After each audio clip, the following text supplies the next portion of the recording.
Hello mga Zay! I am back for another vlog.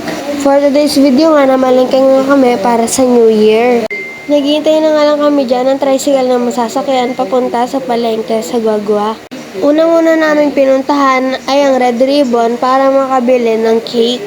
Binili na nga lang namin dyan yung mocha cake. Katapos namin magpunta sa Red Ribbon ay nagpunta na nga rin kami dito sa Barney's Burger. Bumili nga lang pala kami dyan ng merienda namin na 4 na cheeseburger. After nun ay nagpunta na nga rin kami sa Save More para mamili ng mga ibang gagamitin namin. Bumili nga kami dyan ng pangsangkap na pang-dessert. Katapos namin mamili sa Save More ay namili na nga rin kami dito sa palengke. Bumili kami ng mga meat at saka iba pang sangkap.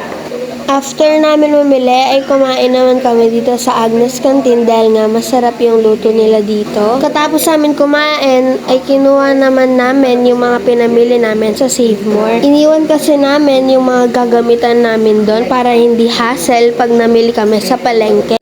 At ngayon ito na nga yung mga hinanda namin. Masarap nga itong mga hinanda at saka madami yung mga hinanda ng mama ko.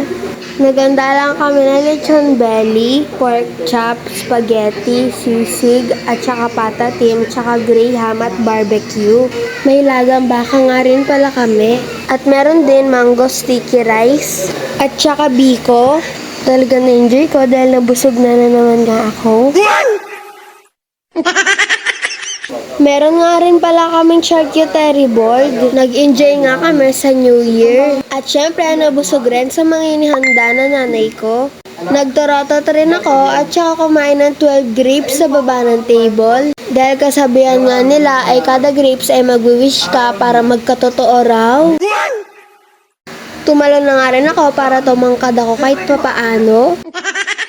Nagsimba nga rin pala kami ng mama ko at saka ate ko. In-enjoy nga lang namin ang pagsalubong sa bagong taon at sana more blessings to come and healthy and safe kami lagi.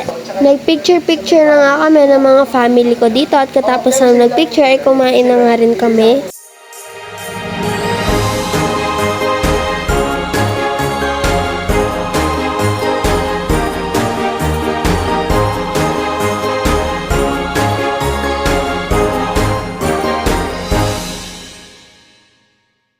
Ayan lang mga Zay, maraming salamat sa panonood. Paalam!